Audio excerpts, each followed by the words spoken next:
الصلاة والسلام على سید الانبیاء والمرسلین سیدنا و نبینا و حبیب قلوبنا و طبیب نفوسنا و شفیع ذنوبنا بالقاسم محمد اللہم صلی علی محمد وعلی محمد وعلى الطیبین الطاہرین المعصومین وعلى لعنة اللہ علی اعدائهم اجمعین فی یومنا ھذا الی یوم الدین.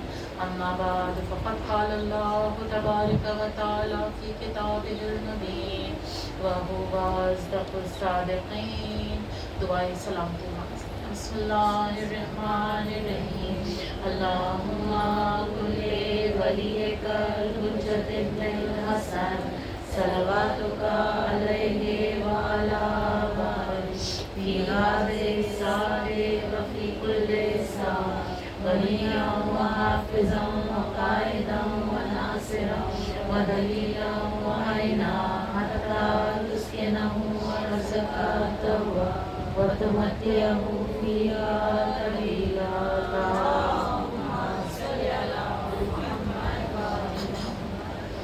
حاضرین مجلس السلام علیکم ورحمۃ اللہ وبرکاتہ. وعلیکم السلام ورحمۃ اللہ.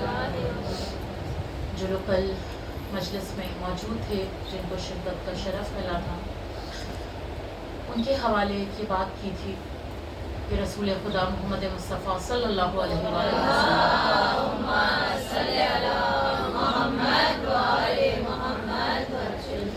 آپ نے اپنی دختر سے یہ ارشاد فرمایا اور یہ بات مولائے کائنات بیان کر رہے ہیں کہ مجھ سے خود بنت رسول نے یہ کہا کہ میرے بابا نے کہا ہے کہ جو مجھ سے عشق مودت اور محبت کے ساتھ مجھ پہ خلوص سے صلوات بھیجتا ہے تو جناب فاطمہ زہرا اس کی طرف متوجہ ہوتی ہے. اور جب جناب زہرا متوجہ ہو رہی ہے تو اگر زہرا متوجہ ہو گئی تو پوری کائنات اس فاطمی کی طرف متوجہ ہے. اللہ متوجہ ہے, محمد والے محمد اس کی طرف متوجہ ہیں. لہٰذا صلوات بلند آواز میں اس لیے بھیجیے گا جناب زہرا کے ذکر میں تاکہ جناب زہرا اور اہل بیت اور اللہ آپ کی طرف متوجہ ہو. اور جب یہ آپ کی طرف متوجہ ہو جائیں گے تو ساری تکلیفیں دور ہوں گی, بیماریاں دور ہوں گی, مشکلیں پریشانیاں انشاءاللہ دور ہوں گی. جتنا جتنا آپ کے ذہنوں میں مقام جناب زہرا کا بلند ہے اتنی بلند نعرہ صلوات. اللہم صلی علی محمد وعلی محمد. بلند صلوات. اللہم صلی علی محمد وعلی محمد وجل فرد. خدا کا بہت بڑا احسان, اس کا شکر ادا کرتے ہوئے کہ اس نے ہماری سانسوں کو ایک مرتبہ پھر سے اتنی مہلت دی کہ ہم فرش غم جناب زہرا پہ تشریف لا پائے ہیں.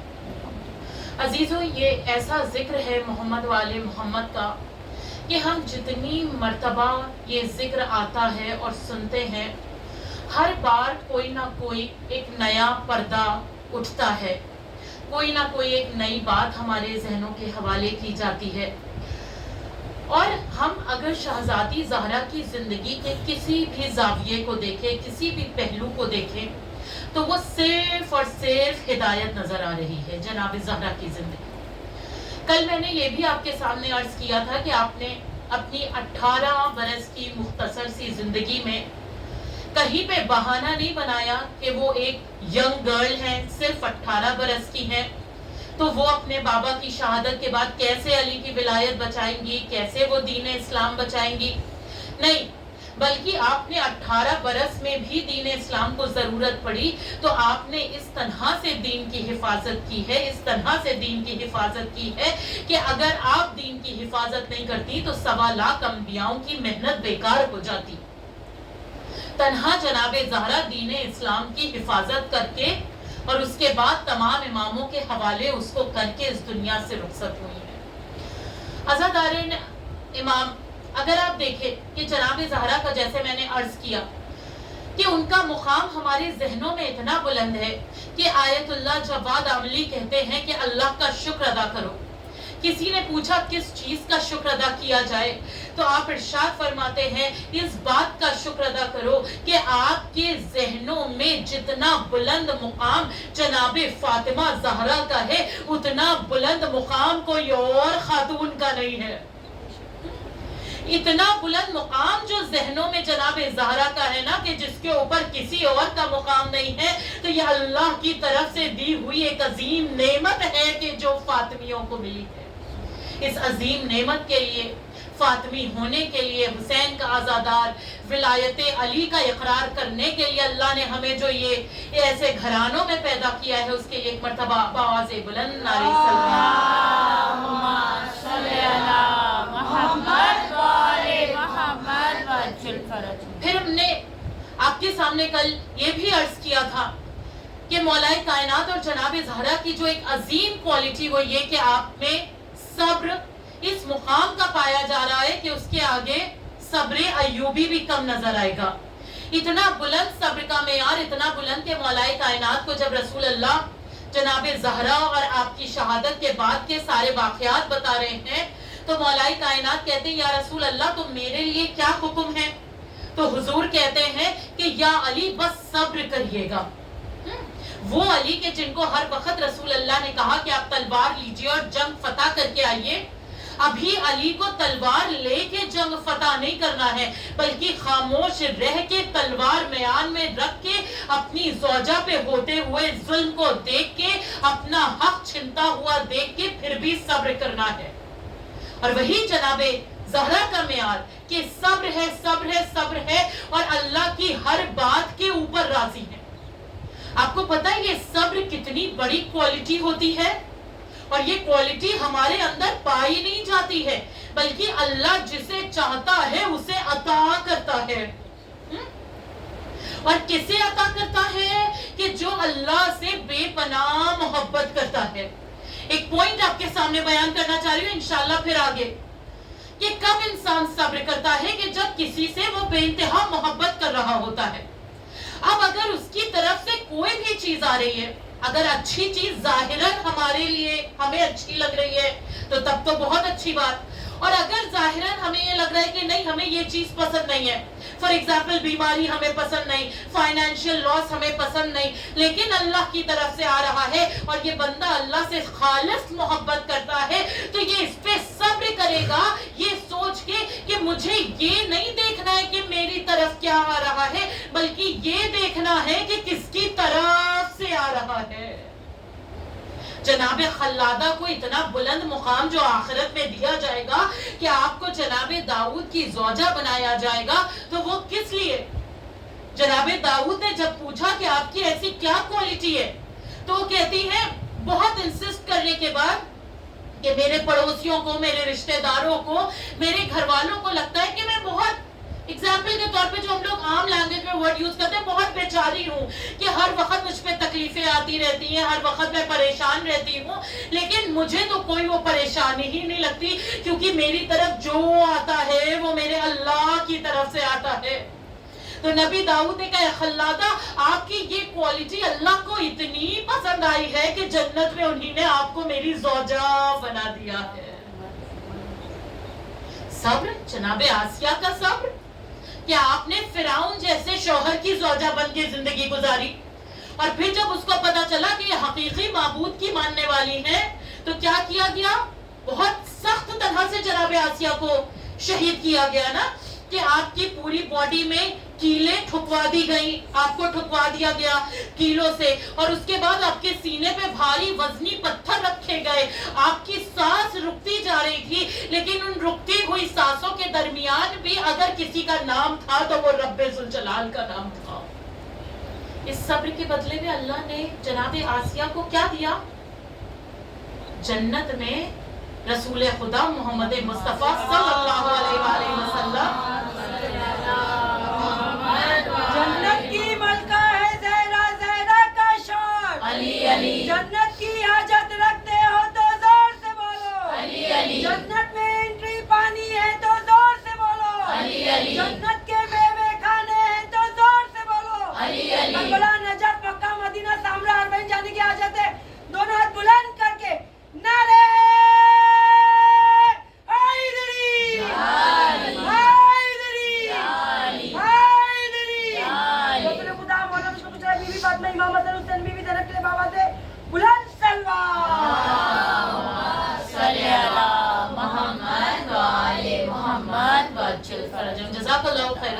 جناب زہرا کے ذکر کے صدقے میں آپ سب کی ہر جائز دلی حاجت انشاءاللہ پوری ہو. تو جناب آسیہ کو اس کا بدل اللہ کیا دے رہا ہے کہ جنت میں آپ کو حضور کی زوجہ بنایا جائے گا. رسول اللہ کی زوجہ جناب آسیہ کو جنت میں انشاءاللہ بنایا جائے گا. پھر قرآن پاک میں ہم نے جناب ایوب کا ذکر سنا کہ جناب ایوب کے اوپر کتنی پریشانیاں آئیں، کتنی آئیں کہ آپ ایک لاوش لائف گزارتے تھے، لیکن جب امتحان کا دور آیا تو پہلے آپ کا کیٹل پورا ختم کر دیا گیا لیکن آپ نے صبر کیا. اس کے بعد پھر آپ کی اولاد مر گئی، آپ نے صبر کیا. آپ کا گھر بار سب چلا گیا لیکن آپ نے صبر کیا. پھر آخر میں آپ کو بیماریاں آئیں، آپ نے اس پہ بھی صبر کیا. آپ نے کبھی صبر کا دامن نہیں چھوڑا، لیکن جب دیکھنے والوں نے اتنی باتیں آپ کے ساتھ ہوتے ہوئے دیکھی تو یہ کہا کہ نہ جانے ایوب نے کون سا گناہ کر دیا ہے کہ اللہ نے ان پہ عذاب نازل کیا ہے. ہم جیسے لوگوں کی بھی یہی کوالٹی ہے نا کہ اگر ہم دیکھتے ہیں کہ کسی کے اوپر ایک کے بعد ایک مصیبتیں آتی جا رہی ہیں تو ہم کیا کہتے ہیں کہ نہ جانے ان سے ان کے خاندان میں کون سی ایسی خطا ہوئی ہے کہ اللہ کا عذاب نازل ہوا ہے. اگر ہمارے اوپر کوئی مشکل آ رہی ہے تو یہ ہم بہت بلند میں آ رہے ہیں، اللہ ہمارا امتحان لے رہا ہے. ہاں کسی اور کے اوپر مشکل ہے تو وہ اللہ کا عذاب نازل ہو رہا ہے. تو نبی ایوب نے پریشان ہو کے اللہ کی بارگاہ میں استغاثہ بلند کیا اور کہا اے اللہ میرا جانور چلے گئے میں نے صبر کیا، میرا گھر بار جائیداد چلا گیا میں نے صبر کیا، میری اولاد چلی گئی میں نے صبر کیا، میں نے بیماری کو جھیلا میں نے صبر کیا. لیکن اب جو لوگ یہ مجھے تانا دیتے ہیں نا کہ انہی نے کوئی گناہ کیا ہے اس کی سزا ہے تو اب مجھ سے صبر نہیں ہو رہا. پتہ ہے اللہ کی طرف سے جواب کیا آیا؟ کہ ایوب آپ نے صبر کیا یا ہم نے آپ کو صبر کرنے کی توفیق عطا کی؟ اللہ نے کہا ایوب آپ نے صبر کیا یا ہم نے صبر کرنے کی توفیق عطا کی؟ اللہ صبر کی توفیق اسے عطا کرتا ہے کہ جو محبت کرتا ہے.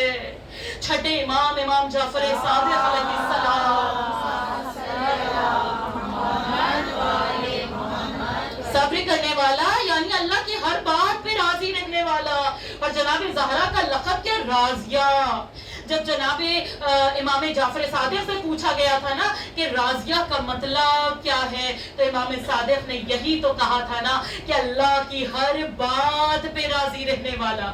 جو میں نے آپ کے سامنے ابھی عرض کیا نا ظاہراً وہ چیز شاید مجھ کو پسند نہیں آ رہی ہے لیکن یہ دیکھوں کہ کس کی طرف سے آ رہی ہے. میری پسند میری خوشی محدود ہے، وہ چند مہینوں کی ہے، چند سال کی ہے، چند لمحوں کی ہے، لیکن جو اللہ کی طرف سے آ رہا ہے نا وہ ہمیشہ باقی رہنے والا ہے. انسان کو اپنا پورا ذہن، پورا قلب، پورا وجود اس معبود لم یزل کے حوالے کر دینا چاہیے ہے کہ جس نے ہمیں اس بنا کے اس دنیا میں بھیجا ہے.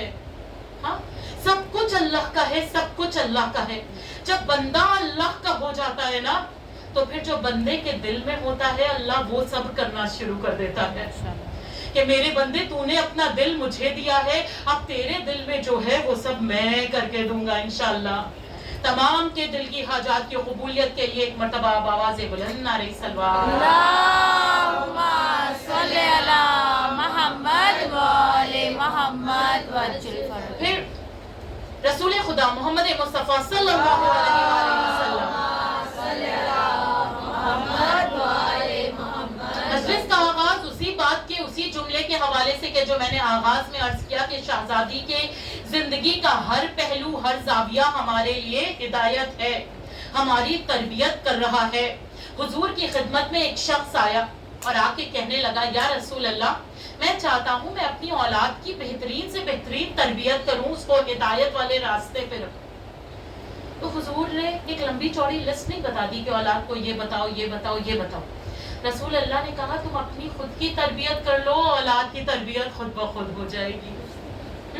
تم خود بڑھ بڑھ کے دوسروں کو سلام کرنا شروع کر دو، اولاد سلام کرنا سیکھ جائے گی.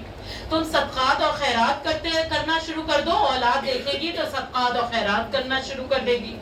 تم لوگوں کی مدد کرنا شروع کر دو، اولاد وہی دیکھے گی لوگوں کی مدد کرنا شروع کر دے گی. ہاں اور پھر اللہ سبحانہ و تعالیٰ نے ارشاد فرمایا ہے نا کہ تم جو چیز اپنے لیے چاہتے ہو وہ تم دوسروں کے لیے کرنا شروع کر دو، اللہ تمہیں بڑھا بڑھا کے وہ چیزیں عطا کرتا رہے گا۔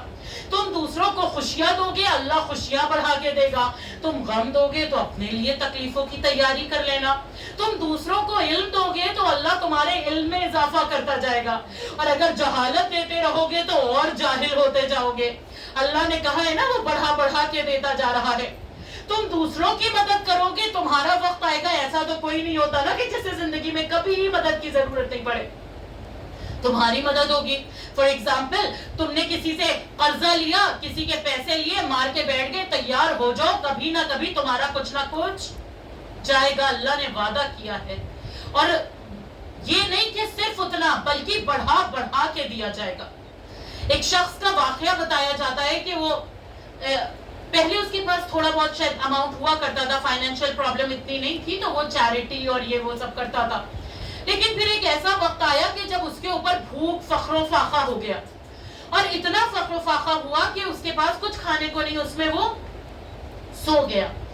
اس نے سونے کی حالت میں خواب میں دیکھا کہ محشر کا میدان ہے، اور جب میزان پہ وہ پہنچا ہے تو اس کی ساری نیکیاں میزان پہ رکھی جا رہی ہیں، لیکن وہ میزان کا پلہ بھاری ہی نہیں ہو رہا ہے۔ اب یہ کہا جا رہا ہے کہ بھائی جو گناہ کیے ہیں زندگی میں ابھی بھی اس کا پلہ بھاری ہے، اتنی نیکیاں جو زندگی بھر کی ہے نا، خیرات صدقات یہ وہ، اس کا پلہ کچھ بھی رکھ رہے بھاری ہو ہی نہیں رہا۔ اب تو یہ حیران شخص محشر کے میدان میں کھڑا ہوا، آواز آئی کہ ابھی ایک نیکی اس کی باقی ہے۔ کہا کون سی نیکی باقی ہے؟ وہ نیکی بتاتی ہوں، لیکن اس سے پہلے اس نیکی کا ایک نیکی کا نور رکھا گیا اور وہ نیکیوں کا پلہ بھاری ہو گیا اور گناہوں کا پلہ کم ہو گیا۔ نیکی اس نے اپنی زندگی میں کیا کی تھی، اور اخلاص نیکی میں کتنا ضروری ہے آپ دیکھیں۔ نیکی اس نے یہ کی کہ بہت جب بھوکا تھا نا تو ایک آدمی نے اس کو مدد کے لیے کہا کہ میں صرف اتنا کر سکتا ہوں کہ میں تمہیں ایک مچھلی دے سکتا ہوں، تم اس کو جا کے بیچ لو اور اس سے تمہارا جو بھی بھلا ہو سکے۔ اس نے مچھلی بیچی اور جو بھی رقم ملی اس سے اس نے 3 روٹیاں خریدی۔ جب یہ راستے میں جا رہا تھا اس نے دیکھا کہ کوئی اور بھی نظر آ رہا ہے جو اس سے زیادہ بھوکا ہے، تو وہ 3 روٹیاں اس نے خیرات میں دے دی۔ بھوکا تھا لیکن خیرات میں دے دی۔ محشر کے میدان میں یہی 3 روٹیاں اس کی بخشش کا سبب بن کے آ گئی۔ ہاں پوچھا گیا اتنی نیکیاں کی، وہ پلہ بھاری نہیں کر پائی میزان میں، لیکن یہ 3 روٹیاں، کہا وہ نیکیاں جب کی تھی اس میں دکھاوا شامل تھا، یہ 3 روٹیاں جب دی ہے تو خالص اللہ کی محبت میں دی ہے۔ اللہم صلی علی محمد و آل محمد۔ رسول خدا ایک مرتبہ مسجد میں تھے، ایک نیولی ویڈڈ کپل آیا اور کہنے لگا یا رسول اللہ ہماری شادی ہوئی ہے، ہمارے پاس تو فقر فاقے ہیں، کچھ بھی کھانے پینے کے لیے نہیں ہے۔ تو رسول اللہ نے کہا میرے پاس بھی کچھ نہیں، اور اس دور میں واقعی بہت فقر و فاقہ تھا۔ تو رسول اللہ نے کہا جاؤ زہرا سے جا کے لو۔ کیا رسول اللہ کو نہیں پتا تھا کہ زہرا کے پاس بھی کچھ نہیں ہے؟ یہ دنیا کو میسج دینا چاہ رہے تھے کہ ظاہری طور پہ اگر کچھ نہیں بھی ہے، زہرا کے در پہ کوئی جا رہا ہے تو خالی لوٹ کے نہیں آئے گا۔ کہا زہرا کے در پہ جاؤ۔ وہ آئے، نوک کیا اور کہا کہ نبی اللہ نے بھیجا ہے، فقر و فاقہ ہے، جناب زہرا کچھ عطا کر دیجئے۔ جناب زہرا نے کہا ہے تو کچھ نہیں، اب کیا دوں؟ ایک لباس اپنا نکالا اور جناب سلمان سے کہا سلمان یہ لباس کو گرمی رکھ دو اور جو رقم ملے اس سے اس کو کچھ جو اور کھجورے لا کے ان لوگوں کو دے دو۔ جناب سلمان نے لباس کو گروی رکھا، جو اور کھجورے لائے اور جناب زہرا سے کہا بی بی زہرا کافی جو اور کھجورے مل گئی ہیں، آپ لوگ بھی فقر و فاقے سے ہیں، تھوڑی آپ رکھ لیں اور تھوڑی ان کو دے دیں۔ جناب زہرا نے کہا سلمان میں نے نیت کر لی ہے کہ یہ اللہ کی راہ پہ دے دیا ہے، اب اس میں اللہ اکبر یا رسول اللہ یا علی اللہم صلی علی محمد و آل محمد۔ آواز بلند نعرہ سلوات۔ اللہم صلی علی محمد و آل محمد وجل فرج۔ یہ معیار ہمیں خاندان اہل بیت سے مل رہا ہے کہ یہ ہمیں دوسروں سے چھیننا نہیں سکھا رہے ہیں، بلکہ کچھ نہ ہونے پہ بھی کس طرح سے عطا کیا جا رہا ہے، اس در سے کیا کیا مل رہا ہے، یہ سکھایا جا رہا ہے۔ جو میں نے آپ کے سامنے عرض کیا کہ بچوں کی تربیت اگر کرنی ہے تو یہ نہیں کہ ہم بچوں کو سکھائیں اور خود نہیں کریں۔ اگر حسنین ایسے سخی بن رہے ہیں، اگر ان کے گھرانے کے بچے ایسے عطا کرنے والے بن رہے ہیں، تو انہی نے اپنے نانا نانی کو، اپنے ماں باپ کو اس طرح سے سخاوت کرتے ہوئے دیکھا، اس طرح سے عطا کرتے ہوئے دیکھا کہ ان کے لیے یہ دنیاوی دولت تو کوئی معنی ہی نہیں رکھتی ہے۔ انہی نے صرف عطا کرنا سیکھا ہے۔ جب جناب زہرا کے عقد کے لیے لوگ رشتے لے کے آتے تھے نا، تو ایک شخص عبد الرحمن نام کا آیا، ابن ملجم نہیں، دوسرا، اور اس نے جب جناب زہرا کے عقد کے لیے رسول اللہ کو پروپوزل دیا تو اس نے دولت کی لالچ دی اور کہا کہ میں اتنے اونٹ دوں گا، اس کے اوپر اتنے زیورات ہوں گے اور یہ ہوگا وہ ہوگا۔ رحمت للعالمین کو غیظ آ گیا، آپ نے ذروں کی طرف اشارہ کیا اور بیش قیمتی جواہر نظر آنے لگے۔ رسول اللہ نے کہا مجھے یہ نہیں پتا کہ زہرا کے ہم سفر ہونے پہ تو مجھے دولت کتنی دے گا، مجھے یہ بتا کہ تیرے پاس تقویٰ کتنا ہے، تیرے پاس ایمان کتنا ہے۔ اسی لیے تو رسول اللہ کہتے ہیں کہ زہرا، جب عرب کی عورتیں آتی تھی نا، جو آج کل کا بھی دور ہے، تمہارا شوہر ایسا ہے، تم تو اتنے بڑے گھرانے سے آئی ہو، کہاں آ گئی تم، ہاں اتنی تکلیفوں میں رہ رہی ہو، اور جو ملتا ہے وہ بھی علی سب کو بانٹ آتے ہیں۔ تو جناب زہرا کے دل میں تکلیف ہوئی، ان کی آنکھوں سے آنسو نکلے۔ رسول اللہ نے کہا زہرا، علی سے زیادہ بہتر اور کوئی مجھے کائنات میں نظر نہیں آیا، جو بردباری میں، جو ایمان میں، جو تقوی میں، جو ہر چیز جو اللہ کی طرف بہتر ہے، اس میں علی سے زیادہ کوئی بہتر نظر نہیں آیا۔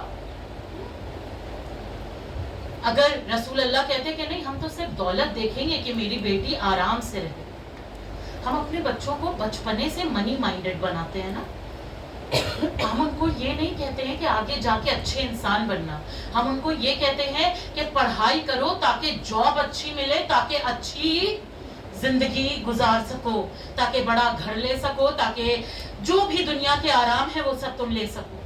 کیا ہم کبھی ان کو یہ سکھاتے ہیں کہ پڑھائی کرو اور دولت کماؤ اور اس سے پھر غریبوں کی مدد کرنا، جا کے اس سے خیرات اور صدقات کرنا؟ میجورٹی کی بات کر رہی ہوں۔ اور آج کل تو اولاد کو منی مائنڈڈ پتہ ہے ایک اور نئے طریقے سے بنایا جا رہا ہے۔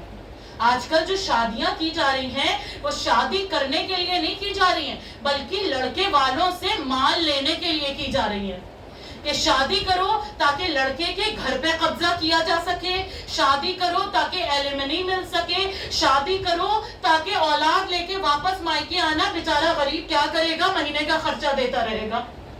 غلط کہہ رہی ہوں میں؟ کتنی مثالیں شادی کی ایسی میری نظروں کے خود سامنے ہیں۔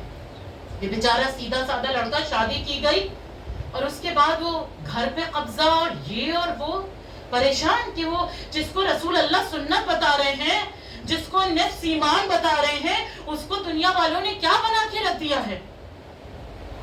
صرف مال، آخرت کچھ نہیں ہے، تو پھر یہیں پہ لے لو سب کچھ، اور آخرت میں پھر یہ کہنے کی ہمت نہ کرنا کہ جناب زہرا ہماری شفاعت کریے، ہم آپ کی کنیزیں ہیں۔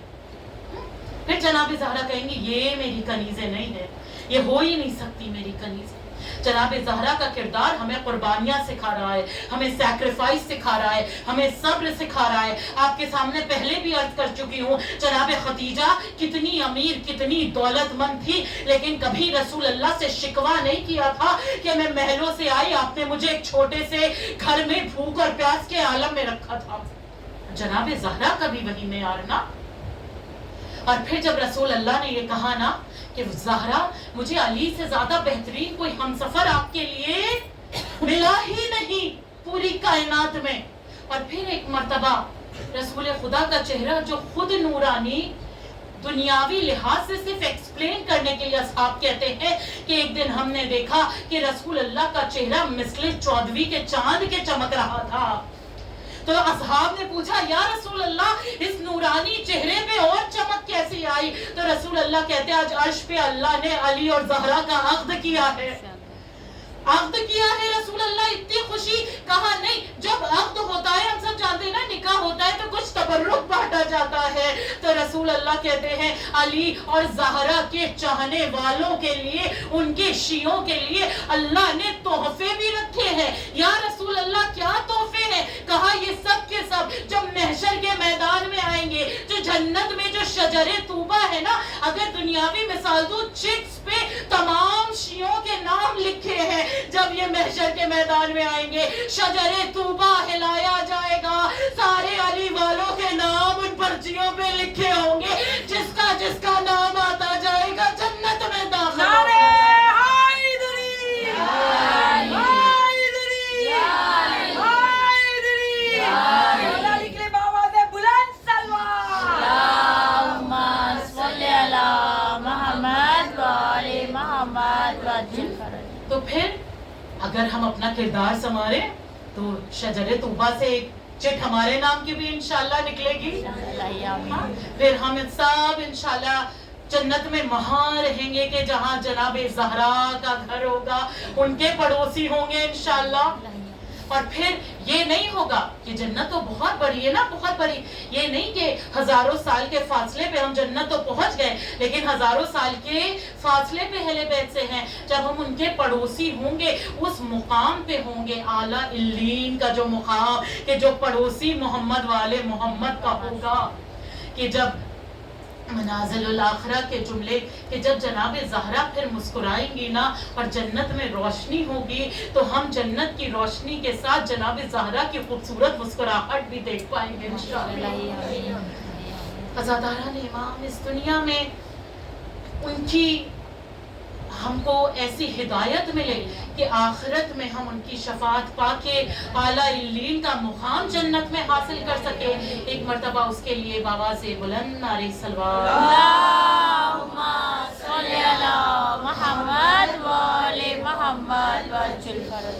بس عزاداران امام، چند جملے مصائب کے کہ یہ ایام قیامت کی ایام ہے۔ یہ وہ ایام ہے کہ ہر طرف سیاہ لباس پہنے ہوئے فاطمی نظر آ رہے ہیں۔ ایک مرتبہ فرش غم پھر سے بچ چکی ہے، علی کا گھر اجڑ رہا ہے، علی کا گھر اجڑ رہا ہے۔ وہ علی کہ جس نے اپنے ماں باپ کی انتقال کی خبر پہ غمگین ہوئے، اپنے بھائی کی شہادت کی خبر پہ غمگین ہوئے، رسول اللہ کی شہادت نے مولا کائنات کو توڑ دیا، لیکن وہ علی جو خیبر کے در کو اٹھانے والا ہے، اس نے جب جناب زہرا کی شہادت کی خبر سنی تو کھڑے قد سے منہ کے بھل علی زمین پہ گر گئے۔ اصحاب کہتے ہیں ہم چاہتے تھے کہ علی کو اٹھا لیں، لیکن علی اٹھ نہیں پا رہے تھے، علی اٹھ نہیں پا رہے تھے۔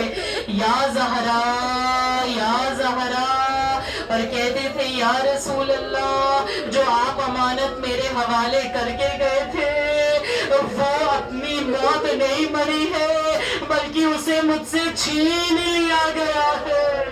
زہرا پہ اتنی ظلم کیے گئے کہ 18 سال کی جوان، لیکن بال سفید ہو چکے ہیں، کمر جھک چکی ہے، عصا کا سہارا لے کے جناب زہرا چلتی ہے کہ اے اللہ اگر اتنے مصائب دن پہ پڑتے تو تاریخ راتوں میں تبدیل ہو جاتے۔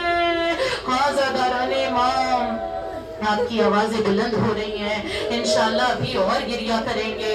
امام زمانہ اپنی جدہ کا پرسہ لینے آئے ہیں، وہ غریب ماں جو ہر عزا خانے میں اپنے اجڑے ہوئے گھر کا پرسہ لینے آتی ہے، آج اس کا پرسہ دینا ہے۔ یا رسول اللہ زہرا کی شہادت کا پرسہ، یا رسول اللہ میں حسن کا پرسہ لیجئے۔ جب جناب رسول خدا کی شہادت کا وقت نزدیک تھا نا تو سب کو ہٹا دیا تھا، صرف مولا کائنات ہے، جناب زہرا ہے، حسن اور حسین ہے۔ حسب دستور امام حسن اور حسین رسول اللہ کے سینے پہ جا کے لیٹنا چاہتے ہیں تو جناب زہرا کہتی ہے اے میرے بچوں، نانا کے سینے میں بہت تکلیف ہے۔ رسول خدا نے کہا زہرا حسن حسین کو جدا نہ کرنا، یہ میرے سکون کا سبب ہے۔ اور پھر کہتے ہیں علی اے زہرا آپ کے سب بچوں کا نام میں نے رکھا ہے، یہ جو بچہ آپ کے شکم میں ہے نا اس کا بھی نام میں رکھوں گا، اس کا نام میں محسن رکھتا ہوں، لیکن قیامت ہے یہ بچہ اس دنیا میں نہیں آئے گا، اس بچے کی شہادت کا پرزہ قبول کریے۔ عزاداران امام قیامت کا وہ وقت تھا، آپ سب خاتون ہیں نا، آپ جانتی ہیں نا کہ جب کوئی خاتون حاملہ ہوتی ہے تو وہ اپنے بچے کو لے کے کتنا حساس ہوتی ہے، اور جب یہ معلوم ہو کہ اب تو 6 ماہ گزر گئے ہیں، اب چند ہی روز میں میرا بچہ میری آغوش میں آئے گا، لیکن اللہ آغوش میں نہیں اس کو قبر میں اتارا جا رہا ہے۔ اجرکم اللہ خیر الجزاء۔ اللہ اللہ جناب زہرا کے مصائب۔ ہاں عزاداران امام ہمیں 3 شہادتیں خاندان رسالت میں ایسی ملتی ہیں کہ بس آخری جملے اور میں نے مصائب تمام کیے، اللہ آپ کے اس پرسے کو قبول کرے کہ غسل دینے والے چیخے مار مار کے روتے تھے۔ ایک ہمارے چوتھے امام امام سجاد کہ جب 5ویں امام بابا کو غسل دے رہے ہیں، غسل خانے میں چیخے مار رہے ہیں، لوگوں نے کہا امام اتنا گریا، کہا میرے بابا شام کے زخموں کو ہم لے کے جا رہے ہیں۔ آپ کو پتا ہے جب چوتھے امام بیٹھتے تھے تو اپنے پیروں کو اچھی طرح سے چادر سے ڈھانک لیتے تھے۔ ایک مرتبہ ایک چاہنے والا آیا، مولا کی چادر ہلکی سی سرک گئی، اس نے دیکھا چوتھے امام کے پیروں کی صرف ہڈیاں نظر آ رہی ہیں۔ اجرکم اللہ خیر الجزاء۔ ہاں یہ وہ امام ہے کہ جس کے صرف پیروں کی ہڈیاں نہیں نظر آ رہی بلکہ جب گلے سے توخ اتارا جا رہا تھا، جلاد نے کہا مولا یہ توخ نے گوشت میں جگہ کر لی ہے، یہ توخ اتارا نہیں جا سکتا۔ مولا نے کہا نہیں، میں نے جس کا رخ کرتا ہوں تو توخ نکال۔ اب جو توخ نکالا سید سجاد کے گلے کا اللہ آپ کی آوازوں پر رحمت نازل کرے، یہی نفع گریا کرنے کا۔ دوسرے غریب کا نام سنیں گے، اولاد والے بیٹے، 4 برس کی سکینہ جو دادی زہرا کی طرح 4 برس میں بوڑھی ہو گئی، جس کے بال سفید ہو گئے، جس کی ماں رباب کہتی ہے سکینہ آپ کے پیروں میں ورم ہے، میری سکینہ کو آنکھوں سے دکھائی نہیں دیتا۔ 4 برس میں اتنے ظلم اٹھائے سکینہ نے، ادھر زہرا نے بابا کے بعد اتنے ظلم اٹھائے کہ زہرا چند دنوں میں اس دنیا سے چلی گئی، ادھر سکینہ اپنے بابا کے بعد عزاداروں کوئی یتیمہ ایسی نہ ہو جیسی سکینہ تھی کہ شام غریبہ جب اپنے بابا کے لاشے پہ گئی ہے تو بابا کا لاشا تھا، جسم تھا، لیکن حسین کا سر نہیں تھا، اور جب تک سفر بابا سے ملاقات ہوئی حسین کا سر تھا لیکن جسم نہیں تھا۔ اس غریب کو جب غسل دینے کے لیے لباس اتارا جانے لگا تو غسالائے چیخے مار مار کے رو رہی تھی کہ کیا اس بچی کو کوئی بیماری تھی، یہ کرتا یہ لباس جسم میں چپک چکا ہے۔ سید سجاد نے اسی خون بھرے کرتے میں سکینہ کو دفن کیا۔ غریب باپ کی غریب بیٹی حسین بے غسل و کفن، سکینہ بے غسل و کفن۔ آخری جناب زہرا اگر آپ کے دلوں پہ چوٹ لگے امام زمانہ کے ظہور کی دعا کرنے کا، عزاداران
مسائل صرف ان کی پسلیاں ٹوٹنا نہیں تھی، زہرا کے مسائل صرف محسن کی شہادت نہیں تھی، بلکہ کربلا کا ہر واقعہ جناب زہرا پر ہوئے میں مصائب ہے کہ جب علی اکبر کے سینے سے برچھی نکالی، جب قاسم کی پامال لات اور قاسم نے آواز دی امو میرا آخری سنا، اور جب اسے پہنچے تو جناب قاسم نے کہا امو جان میری پسلیاں بھی دادی کی طرح ٹوٹ چکی ہے۔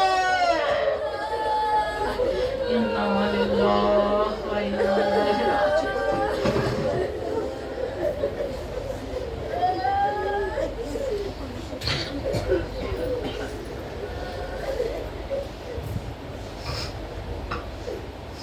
دعاؤں کے لیے ہاتھ بلند کریں۔ عزیزوں، آپ کی آنکھوں میں جو یہ آنسو ہے نا، یہ ہمیں وقت کے امام سے نزدیک کریں گے انشاءاللہ۔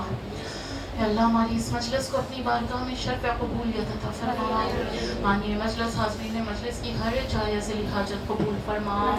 اے میرے اللہ اس ذکر کے صدقے میں ہمارا ہر قدم ہمارے وقت کے امام کی طرف بڑھے انشاءاللہ، ہمارے اعمالوں کو ایسا بنا دے کہ وقت کا امام ہم سے راضی ہو جائے، جو بھی خدا نہ کرے گناہ کبیرہ و صغیرہ ہم سے ہو چکے ہیں ان کو معاف فرما دینا، اور ہمیں ایسے راہ ہدایت پہ رکھ کہ ہم کبھی گناہوں کے راستے کی طرف نہ پلٹیں انشاءاللہ۔ اے میرے اللہ اس ذکر کے صدقے میں جو بھی جہاں بھی بیمار ہیں جناب زہرا کی تکلیفوں کا واسطہ ان کو صحت کامل عاجلہ عنایت فرما۔ اے میرے اللہ جناب زہرا نے جو ہر سانس تکلیف میں لی ہے، جناب محسن کی شہادت کا واسطہ، جو بھی بے اولاد ہے یا جن کے اولادوں کے جس طرح کے بھی مسئلے ہیں ان سب کو سولف کر دے، ان کو صاحب اولاد کر، جن کی اولادیں ہیں ان کو صحت ایمان عزت کے ساتھ سلامتی عطا فرما، قوم کے نوجوانوں کو راہ مستقیم پہ رکھ کے ایمان عزت صحت کے ساتھ سلامتی عطا فرما، جو بچے دینی دنیاوی علم حاصل کر رہے ہیں ان کو کامیابی عطا فرما، پرچم اسلام کو سر بلند رکھ، جو مقروض ہیں ان کے قرضوں کو ادا کر، جو مفلس ہیں ان کی مفلسی کو دور کر، جو بے خطا اسیر ہیں ان سب کو رہائی دلوا، اور ایک مرتبہ پھر سے اللہ ہم سب کی ہر جائز حاجت کو قبول فرمانا۔ مرتبہ سورہ فاتحہ کی